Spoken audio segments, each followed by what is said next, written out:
All right, welcome back, everybody. We're on the other side of the break. We just let Michael go. He had to go back to his TV duties, but now we've got a special guest, Jonas Alger. I know I'm gonna butcher that. Jonas, welcome to the show, man. How you doing?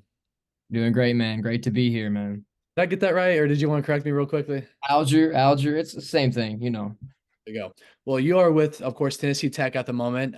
You were is it a student manager? What did you call it when you were with Kentucky a few years ago?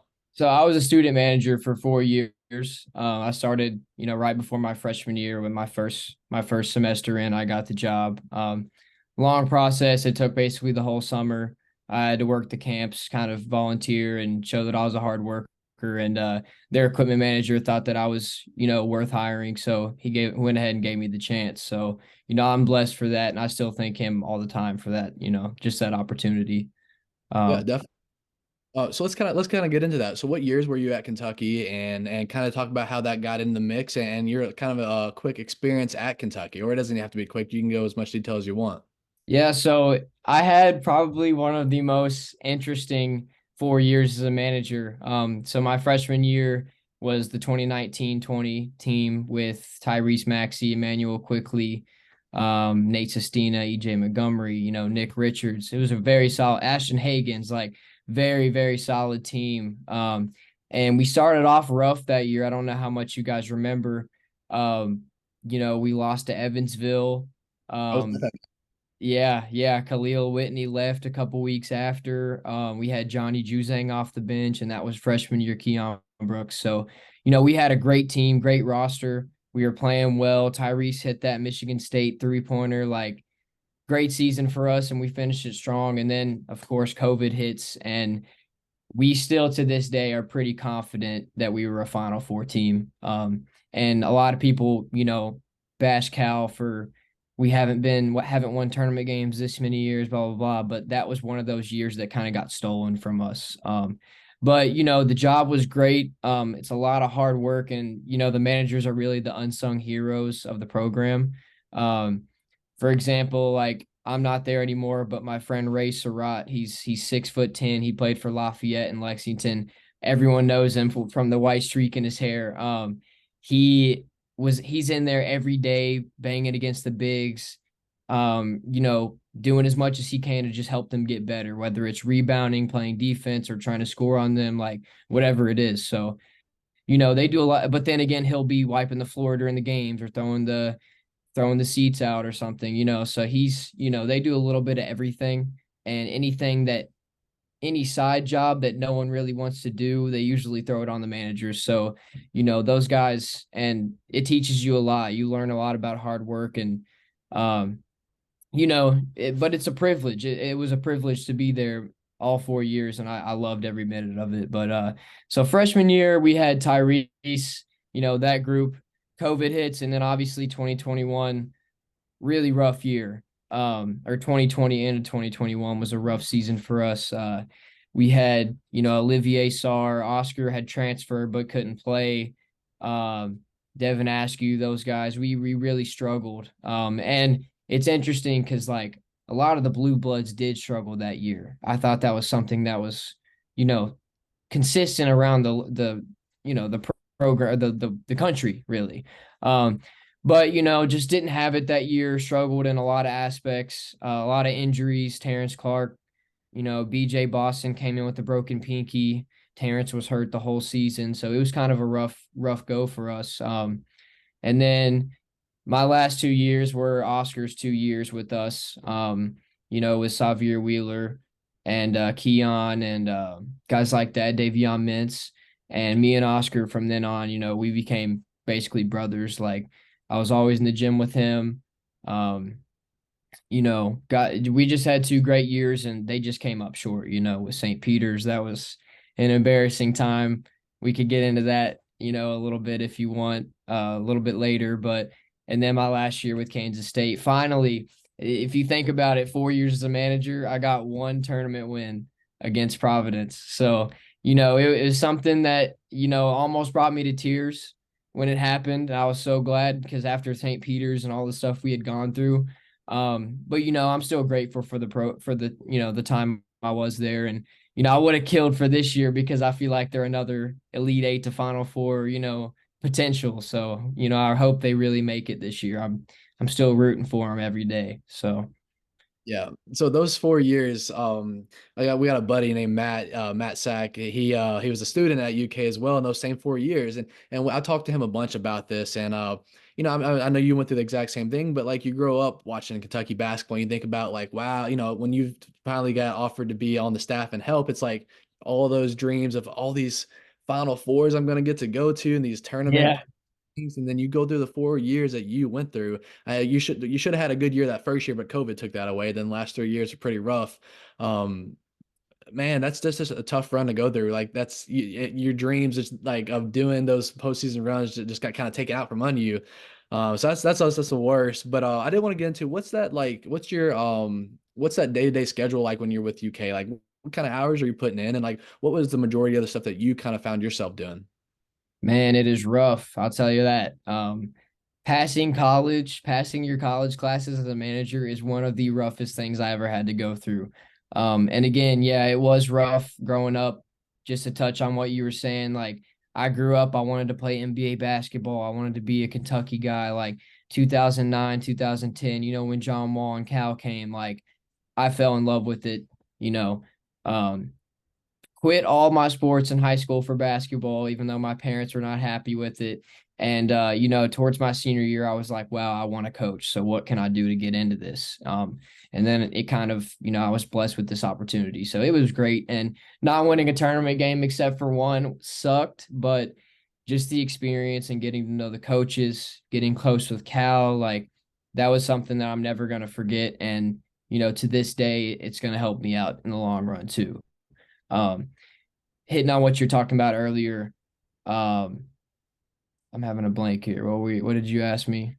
You expect having these postseason runs and you these dreams of like, wow, I get to be a part of this for the next four And then years. the daily. Okay, so your daily, especially with who they got now, which you I'll talk about in a little bit with Coach Welsh. But so my freshman year, it was more. We had guys like Emmanuel and Tyrese. They would work out at 6, 7 a.m. Get a good hour in where you're playing defense in the morning, and then you're rebounding for them, and then you go get breakfast, go to class, practice 2, 3 o'clock every day. They'll practice for a good amount of time every day, and then there's shots after. Some guys work out in the evenings, so it's rough, and you might have a laundry day once or twice a week. It depends on how many managers they have each year. That kind of varies. My year, I think there were 9.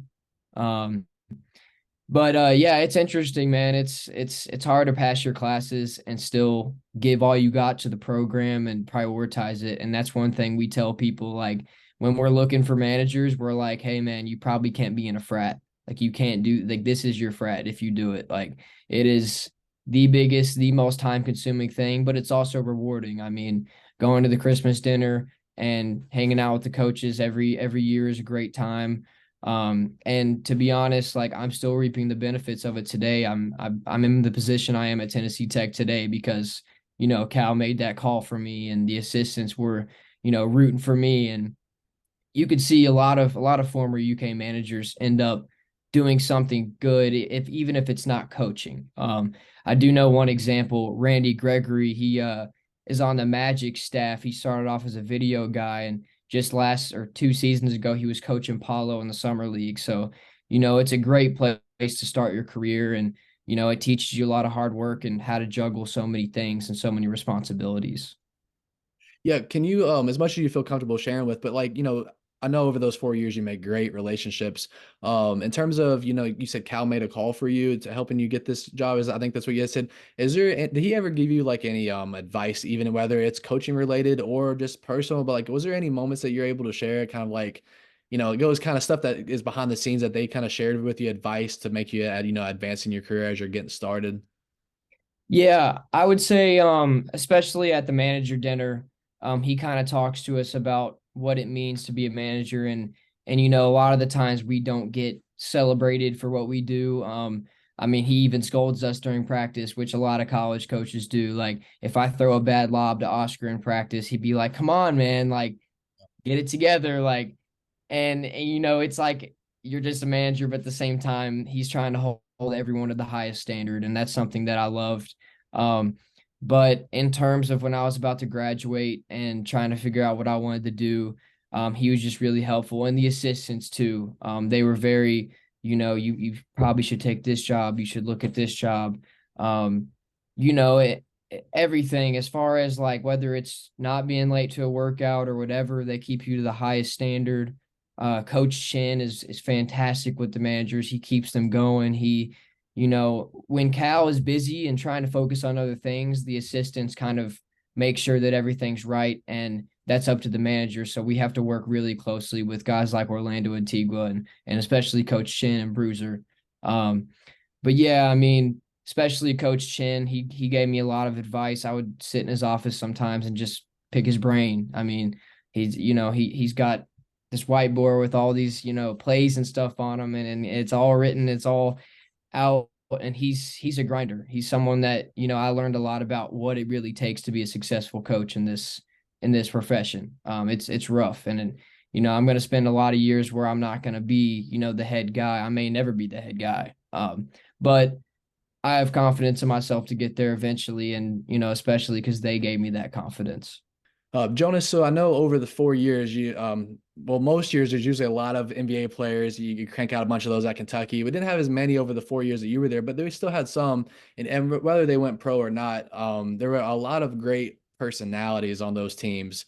I mean, we can just list them off. But anyways, over those 4 years, what kind of relationships, which players do you think you maybe got the closest with off the court? What are some memories you've had that kind of, we don't get to see any of that stuff. You get the up close one-on-one. How was those 4 years like, and what kind of players can you just immediately stick out to you over those years? For me, it's definitely Oscar. Second and third, probably like I don't know if I could even rank them. Probably Jacob Toppin and Olivier Sarr.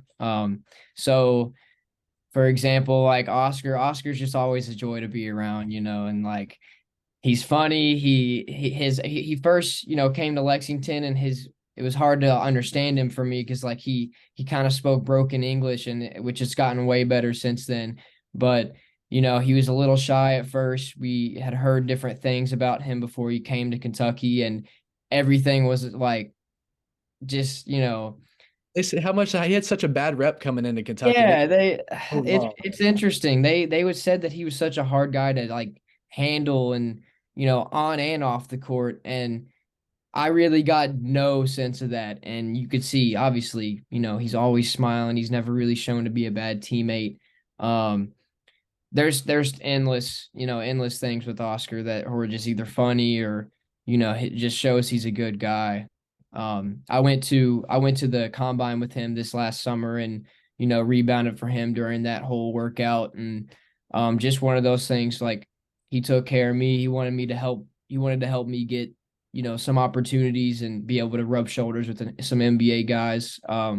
I worked the summer league the last 2 seasons for in Vegas for the Timberwolves, and I got to be with him then. And again with these other guys. Like I've been to Vegas 2 summers now, and first summer I show up and Tyrese Maxey's there, and he sees me, Jonas, yo, gives me a hug. Like those guys, they remember that you were there every morning at 6 a.m., 7 a.m. with Emmanuel and Tyrese. Like that year, those guys were in there every morning you know, tired as hell every morning, but they appreciate that. And those guys, the ones that are really, happy that you help them out like that, they'll give back. And I would say me and Olivier Sarr were pretty close, and obviously that COVID year was rough. But you got to think like it was a hard situation for him. So he had transferred to UK peak of COVID, and there was a travel ban. He couldn't go back to France to see his family, his girlfriend. So he went and just moved into the lodge before like anyone else did. He had multiple weeks where he was just like the only person living in Lexington at the lodge. So me and Olivier, we would always go fishing. Like I would take him out. He's a big outdoorsman. He loved to do stuff like that. And then obviously we get our workouts in, whatever. But something to like do something while you're cooped up during COVID, and that was something that was great. He's a great guy. Jacob Toppin, he's hilarious. We Coach Cal used to call him 13. You act like a 13-year-old, which is funny. He's just always, energetic guy. Um, he really grew up his time at Kentucky too. Transferring obviously during the COVID year, struggled, didn't play much from Rhode Island. His shot was pretty broken. It looks so much different than what it is now. He developed so much as like not only as a player but as a person. He put hours and hours in the gym, and he really showed out last year, and he's showing out in the G League now too. And he finally got his first NBA bucket in minutes the other night, which was great for him. Uh, but yeah, man, I mean, I don't know about any specific stories, but especially just like being around those guys. Jacob was always a goofball, like, making jokes. Oscar was dancing he dances all the time, just in the elevator in New Orleans, like in like just random spots, like just always in a good mood. That's something that was always great. I'm never gonna forget those guys, even though they're, in other states all around the country, EJ Montgomery playing overseas, like guys like that. They see me. I saw EJ in Vegas. He recognized me. Like they don't forget that stuff. That's good that you build those connections over the years. One thing I did want to touch on because that COVID year was so different and so we had little access as media and stuff. Do you mind? I know it's a sore subject, but like Terrence Clark, I mean, we got to see how happy he was. It kind of reminded me of a bunch of Aaron Bradshaw this year. Just like put a camera in front of that guy, he's gonna sit there and smile the whole time, whether a camera's there or not. And it just seemed like a great joy to be around. And I know as media, I don't get to be around him a whole bunch with the whole COVID and stuff, so it was real limited that year for us. What was Terrence Clark like? Like everybody, I've heard so many good things about it, but can you kind of give a little quick insight on Terrence Clark and his personality? Terrence was a great person. He was always, always smiling. One of those guys like Oscar that is just like through the good and the bad, he's always in a good mood. He worked his ass off. I don't know if I can cuss on this Oh, go for it, man. podcast, but he Rules. he worked so hard, and he had these like nagging injuries throughout the year that really kept him and the team as a whole from, jumping into that next spot. We had Olivier had a foot problem he was dealing with. BJ had a pinky, like, and Terrence had, I don't remember what it was, maybe his ankle or his knee or something, but he wasn't able to really showcase, and that team wasn't really able to develop into a winning team. But I mean, despite that, he was still always in a good mood, always, saying, we're going to get better. It's okay. I'm not worried about us. We're going to be fine, all the way up to the SEC tournament. So, that's something that you really respect out of someone because it's hard. I mean, ask the Pistons. Ask the Pistons how hard it is to have fun when you're losing every game. I mean, it was rough. It was a rough year, but you know, it speaks a lot to his character that he was still positive and still thought we were going to be okay through those bad times. Yeah. Um, one more soft subject, or so I keep saying one more sore subject, and we'll get off the more down stuff and kind of be more positive. But you said you were there for that St. Peter's game. I know you were on the staff that year. In terms of, I'm 25, so I didn't get to experience I don't think any of us got to experience the Christian Laettner, Duke, and all those things. We all got to experience the Wisconsin one, of course, that lost. But I can vividly remember that St. Peter's game. It was just I can't even explain how awful feeling it was. And you were there in the locker room. You were there for the bus and plane rides there. You were there the whole trip. Can you tell us a inside perspective of just kind of how it went inside, moments after that game and the season's over and you think that everybody's leaving? Everybody thought Oscar was gone at that point too. I know we did. What was that very dark moment like at Kentucky? It was humbling. Wow, that's one of those things that me as someone that wants to coach and I'm just now starting my career, something that I'm never gonna forget. I don't know. I don't know. I'm not gonna act like I could sit here and predict that we were going to lose, but that day just felt eerie. Shoot around. I don't know. I don't know if we were looking forward to the next game or what. Um, but was just different, was just very different. The whole mood just seemed like everyone felt like we were gonna win, obviously. Like we really believe we were gonna win, but we come out flat. the offense is kind of stagnant. We turn the ball over a little bit too much, and then we're like, oh crap, like might be happening. And post game, I mean, it was rough. We had, guys were, pretty upset in the locker room. Um, and it was something where we go back to the hotel that night and Twitter's blowing up, obviously, and social media is calling for Cal to be fired, like stuff like that, which is ridiculous. And like obviously, in the long run, we say that now. It's crazy to think about, but they were calling for these guys to get fired. This coach didn't do enough. This player needs to leave. Blah blah blah. And it's like, wow. And I just remember calling my parents, like, Mom, what's gonna happen? Like, Mom and Dad, like, what's gonna happen to this program? Like, I've never been more concerned about the future of the program than a night like that. And that's something that I'm gonna have to take with me when I grow up as a head coach and finally get my first position. Like, that was a rough night. That was one of those nights where I was like, wow.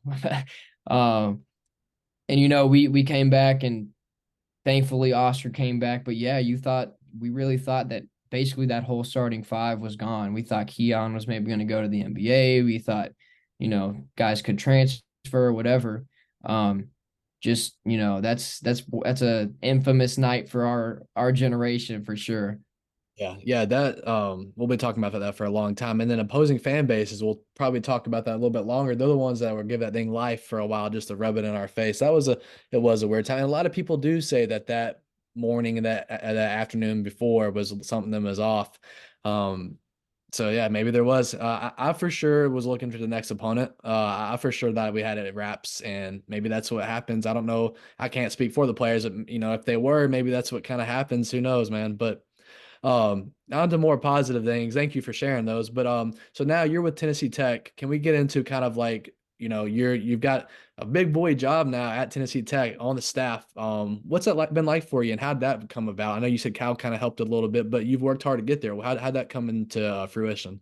Yeah. So, I really wanted an NBA job. I was really looking for one, and the other option would be to be a graduate assistant somewhere. So, beginning of the summer, I applied to places like Coastal Carolina, SEMO, Duquesne, like UNLV, Kansas State, like anything that popped up, I was applying to. I mean, I don't care if I didn't have any connections to the program, like I was just looking for something because it's really hard to get your foot in the door in a profession like this. It's really rough, especially if you're not a former player. Um, so I applied to a bunch of places. I was preferring a Division One place, and then I went ahead and worked the summer league again with the Timberwolves, and I was hoping that a job would come to fruition there. Um, Nothing really worked out. We talked about an equipment job, and that's just not something I really wanted to do. So fast forward to a little bit towards the end of the summer, I was like, man, I need to make a decision. And my dad was like, hey, what about Tech? Like, what about Tennessee Tech? Coach Pelfrey went to my hometown. Like, he's a good dude. I'm sure, the Kentucky connection can help you out. And man, has it helped? I remember got a couple phone calls with Coach Pell. And then I hit up the assistants and Cal, and I was like, hey, is it okay if I send Coach Pell your number, Coach? And he was like, absolutely, I'm rooting for you. Like, let me talk to this guy.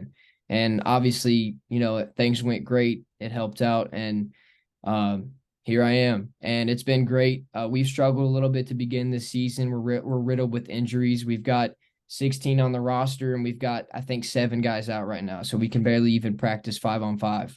Um, and conference play just started. We'll see how we do against Moorhead this weekend. Um, but it's been different. It's so much different. I'm getting more opportunities to, do actual coaching. I got to do a scout for one of the NAIA teams we beat. Um, I get to do all these workouts and assist the players in ways that I couldn't as a manager, which is something that's great and it's good for me. Great experience.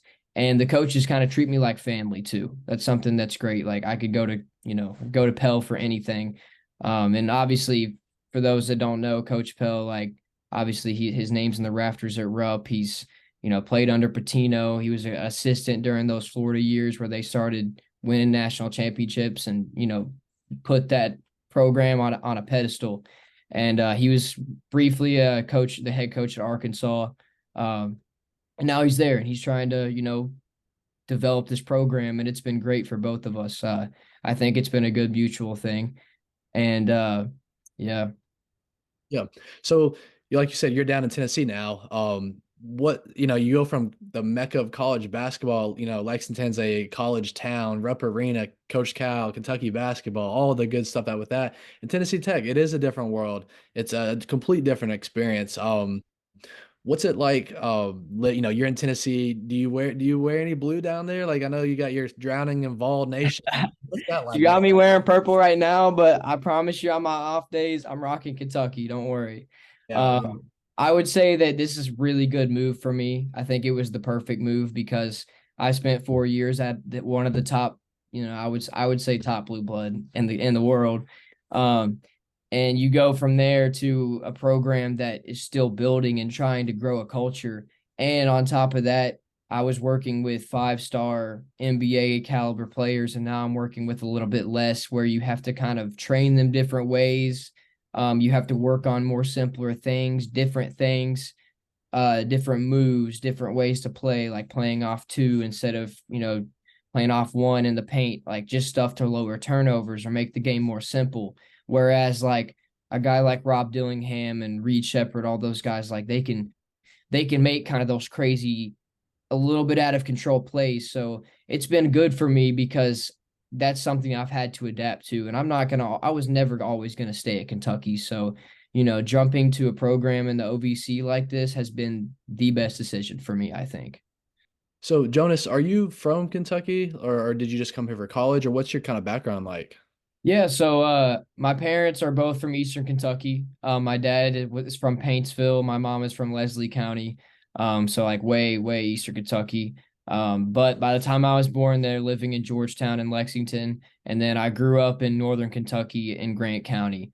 So I played basketball there, did the whole thing, graduated, and then I'm the youngest of three, so my parents are a little bit older. They retired at the same time that I graduated high school, and they went ahead and got a house in Lexington because I got the UK job and stuff like that, and started my undergrad there. So, um, basically, I say I'm from Lexington, but I'm pretty much from Northern Kentucky, if you'd ask me. Um, but yeah, yeah. So wanted to I was originally going to go to Eastern Kentucky and do some aviation. That's what kind of like what I wanted to be a pilot. I was kind of the path for me before my senior year of basketball ended, and I had always been addicted to it since about 2010. And as soon as that season ended, I was like, well, oh my God, I need to do something basketball related. And here I am now, a couple years later, trying to start my career as a coach. And I'm grateful for all the decisions I made. So yeah. Isn't it crazy how like just one little decision changes your life? Like that's a lot of pressure when you think about it. But yeah, you almost went to EKU and then whatever made you decide to come to UK has led to everything else because of the connections and just Kentucky basketball itself. It's wild how that works. But so did you grow up a Kentucky fan or like do you consider yourself a Kentucky fan at all? Oh, all day, man. I mean, I was, I used to wear number 4 my really young years, because of Rondo. Rondo, I played what, 02, 03, something like that. And I was a big Celtics fan when I was like 8, 9 years old, around the time they were winning titles, with that big four. And then Cal comes to Kentucky, and that's when I just went like full UK, like crazy. So my parents would try to take me to games. I watched as much as I could. The AD year, the Harrison years, like Brandon Knight, all those guys, like, so it was a dream come true when I finally got that job. And to think now that I was like that looking back, and now some of these guys like I've interacted with, I'm close with, like it's something that, I'm so grateful for. So grateful. So what got you into Kentucky sports? Like who introduced you to that? Like for me, it was my dad. Can you remember what kind of got your fandom started and maybe like your earliest memory as a Kentucky fan? It was definitely my parents. My dad was a UK football guy, a little bit more than basketball, but my mom went to UK and she went to the games. She loved her time at Kentucky, and I just kind of grew up into it. I grew up wearing a Kentucky, like there's an old picture of me as a baby with a little rubber basketball with a Kentucky like shirt on. Like I just grew up into it and it's been in my veins, since I was born. So I would credit my mom mainly for basketball, but my dad kind of too. A lot of people that aren't from Kentucky, they don't realize that like it's a way of life here. Like it is. We don't have a professional team to We root don't for. have, yeah, we don't have NFL. Like for me, since Northern Kentucky, it was kind of the Bengals, but in Kentucky, there's nothing. Like it's UK basketball or it's nothing. So, it's people don't really understand it outside of it, and I get made fun of, especially down here. They like to tease me for being a Kentucky fan all the time. They just don't understand. You're putting up the good fight down there, so thank you for your service. Absolutely, man. 'Cause, man, I just get to see it. Well, outside of a couple of Tennessee games, I've been down there a couple times for football. Not made it down there for basketball yet, but like I just get to really see the online stuff, and I'm not trying to exaggerate. Yeah, even outside of Louisville, outside of Duke, out of everybody else, Tennessee fans are the ones that just like are in the comment sections. I mean, we when there was a time last year, like our website traffic boosted, and I'm not kidding you. It said Knoxville, Tennessee was where half of it was coming from.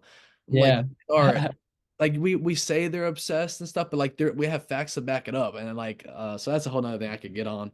But let's wrap into this year. So, you mentioned earlier you wished you could have kind of been here this year as well because Kentucky basketball's finally got back to where we think it's been we so far outside of those 4 rough years. How you feeling about this team so far? I mean, do you want to go ahead and predict them to go to championship, or like you want to wait and see? Like, what's your thoughts so far, man? I think they definitely have the talent. There's so many things that go into making it to a national title. I mean, you're a Kentucky fan too, man. We had some teams, especially 2016. We should have more than one title. In my opinion, with the talent we've had, we should. I mean, you have to. There's luck that is involved. There, you got to be healthy. Like, there's so many things. But given that, I think this is one of the most talented UK, basketball teams in since the Devin Booker year. Okay, I mean, you've got guys that I want to say 4 or 5, maybe 6 NBA dudes, on this team, and maybe a couple more that'll play overseas. Right. You've got Reed Shepherd, who I'm a little biased because I trained him last summer, but I think he's fantastic. I think he could be a one and done, but I don't think that's really something he's worried about. They're not really, you know, they're not really in a rush. And a lot of these guys aren't these days. I mean, the last couple of years we've had guys that stay multiple years, like Emmanuel and like PJ Washington, guys like that. But as far as talent and especially the way they play, there's such a difference this now between like I went to UK practice for 4 years. The stuff they're doing now, it's kind of a mixture of Cal's dribble drive stuff, but then it's a little bit more modern. Let them do their thing. Let them take more threes.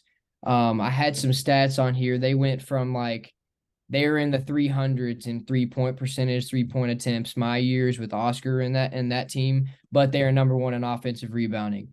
You go to this team, they're like top 60, top 50 in threes, and in pace, they're way faster now. They play so much differently. They've got a lot of guys that can dribble, pass, and shoot. And that just makes your offense, it's so much easier to coach. Something we're having a little bit of issues with down here at Tech is like we've got a couple guys that struggle to shoot, but they're good at getting to the rim. And when you have too many guys like that on the court, as you saw with our 2022-21 years, when you don't have enough shooters, it's kind of like makes it harder to score. So I felt like sometimes we were almost struggling to even get a shot off. I mean, if you look at our games against like Auburn when we played against Kessler, games like that where Oscar had like 20 plus rebounds, it's because sometimes we threw that thing up to the rim and we were just hoping Oscar got it. And that's one way to play, but the way they're playing now is much more exciting, much more fun. They enjoy it and it's showcasing everyone's talents a little bit too, which that's all you want when you come to UK. You want to compete against the best and show that you're an NBA player, and I think it's working great this year. I want to say they're a Final Four, a national championship team. I'll say they have the talent, but they got to stay healthy. Hopefully, they get Ivana. What is his name? I can't say it. Usage, I think that's how you say it. Yeah, Ivicic. Yeah.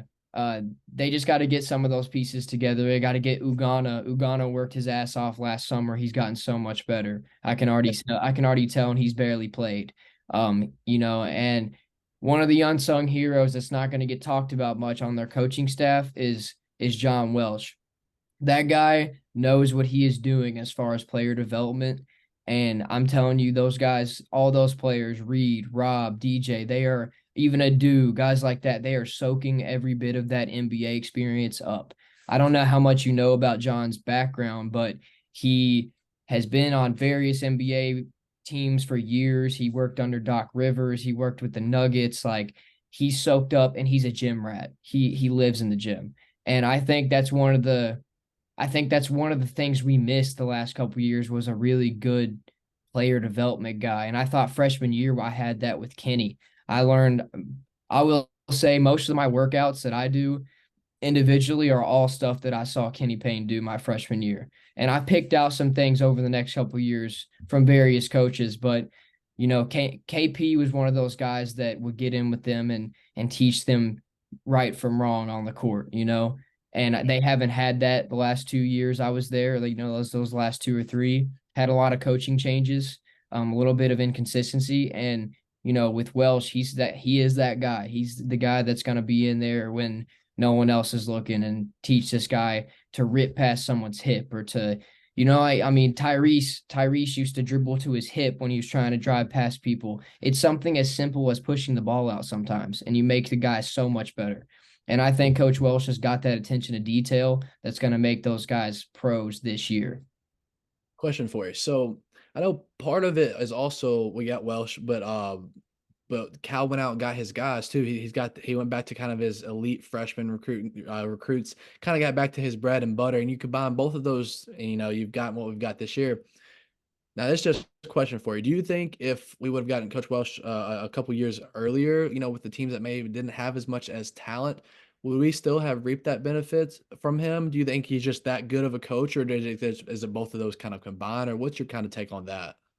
I think it's a little bit of both. I do think we have more talent this year than what we've had, but I do think he would have helped just as much. I don't know if the results would have shown as much because there's less talent there, but I'm telling you right now, Coach Welsh would have done so much more significant, work. Like there's a difference between putting in the amount of time of work or amount of quality work.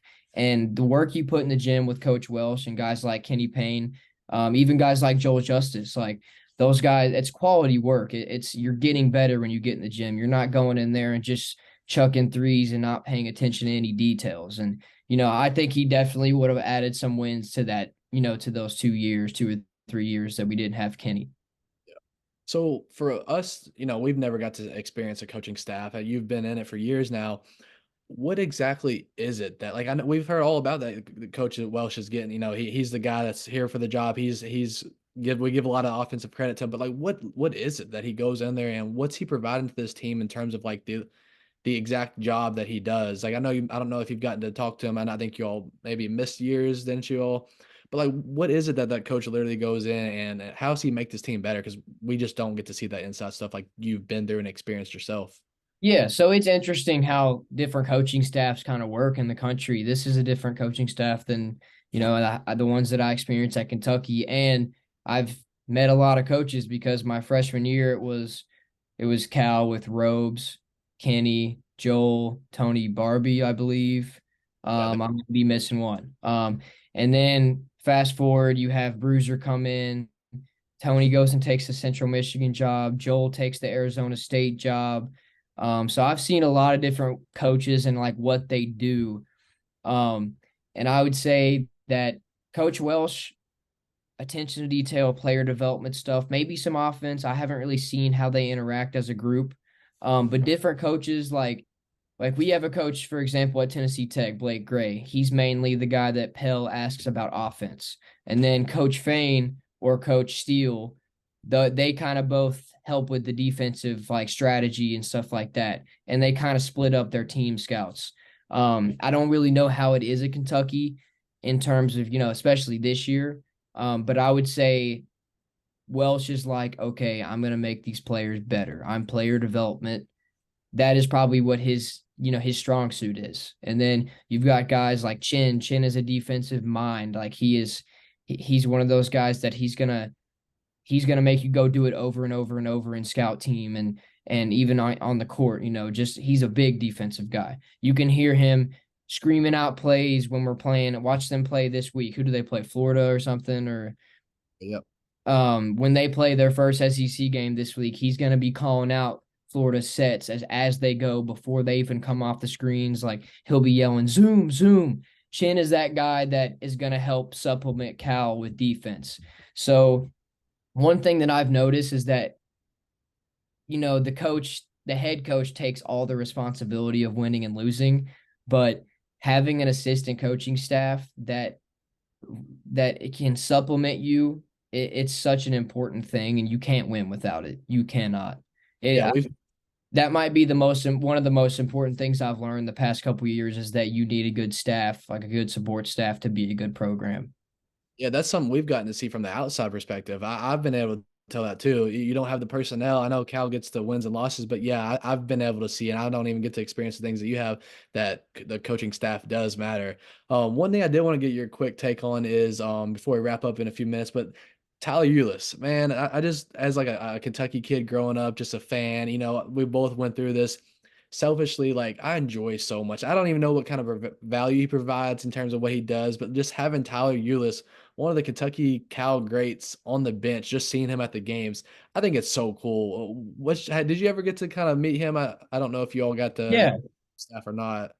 Yeah, so shortly after, Tyler's accident, Cal kind of talked to him, was like, "Hey, if you want to, work your way into coaching or something, like just let me know." And Tyler kind of took him up on that. And I don't know exactly what his role is this year, but I know last year he was more like paying attention to detail, and Cal would ask him questions just about what would you do, what did we do, what would you do, because he's such a smart point guard. He would always make the right decision. He's got those years, he's got that experience, and for a guy like Rob Dillingham and DJ Wagner to be able to soak up that is so important for them. And even for Cal will be like, "Hey, did we guard this guy heels to the 3-point line, or would you rather ball pressure this guy or what?" And Tyler will snap back the answer immediately. And he's one of those guys that really knows the game. And I don't know exactly what his role would be this year, but if you were to ask me, it's probably attention to detail, certain things, making the guards better in certain ways, whether it's pick and roll coverage, pick and roll offense, things like that. He kind of touches on. Yeah, I've seen him a bunch, like especially in warm-ups. He's the kind of guy getting things going. You see him over there on the bench talking to DJ Rob the whole time. Reed, um, I don't know what he does, but I think it is more of like in-game stuff. And then just his knowledge. I mean, that's just good enough for me. Just him telling you he's played. He's got the experience, and he was very elite at it in college. So I love it. It's 100% approval rating for me. But wrapping up here, so this team's been very exciting. High offense, high production. You got a player on this team that you like, the most as more of just in terms of that provides you most enjoyment watching, or like what you think about this team in terms of just watching from afar?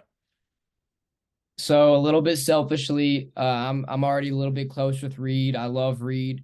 A lot of people would tell me over the summer, "Oh, what do you think he's going to do here? Like he's a little undersized. You can't really compare him to a guy like Tyler Hero or a really good UK guard. He's a little bit different than what we've had." And I'm like, I wasn't worried about him because I got in the gym with him and I saw how, he pays attention to detail. He had a little bit of a hitch in his shot over the summer, and we just got so many reps up to try to get that out. And he soaked up every bit of information I could give him.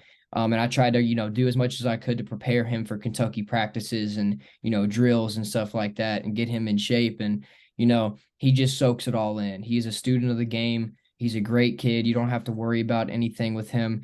And it's unreal his intangibles. It's like something that people don't understand is that there's so many intangibles to the sport that some things you just can't teach. I mean, having like being able to be in the right place at the right time, he's always just knowing what's going to happen. That's something that I think is, made the team so much better. Another one for me, just because he's so exciting to watch, is Rob. Yeah. Rob is, one of those guys that Cal is doing the right thing because you got to let him go sometimes. And that's something that imagine how fantastic he would have been if we had him 2, 3 years ago Oh because yeah. we struggled to score at times. And when the other team is guarding your stuff perfectly and you can't buy a bucket, put it in his hands. He'll do something. He'll get you an open shot. He'll get to the line. He's going to make a good play. And every once in a while, he'll do some crazy stuff. But that's just kind of how he plays. And you kind of have to rock with him and let him do that. And as he does that, he's going to learn. And of course, you've got Coach Welsh and Tyler Eulis, who knows how to play the game the right way.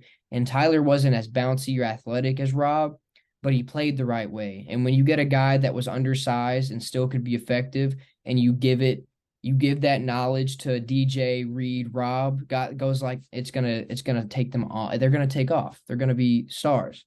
So, Rob at times can be a little wild, but it's just kind of how he plays, and you can't even complain because he makes shots. Like, if he comes down, splits a ball screen, and does a behind the back pull up and makes it, compared to like Reed would probably just do a push out, one dribble pull up. They both made the shot. It doesn't matter. It doesn't matter.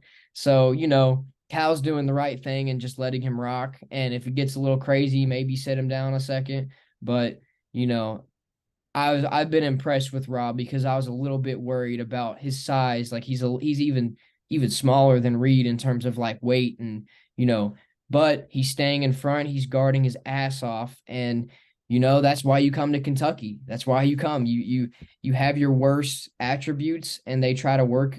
They try to pound that shit out of you. Like exactly what they're doing is that they're gonna attack Rob. What do you think Tennessee's gonna do? They're gonna try to get a switch on Rob. The white guy for Tennessee, Dalton Connect.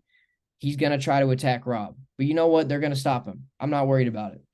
So, Yeah. just that combination of the coaching staff that they got now with the talent and these guys, they're gonna be fantastic. I'm excited. I'm really excited for this year.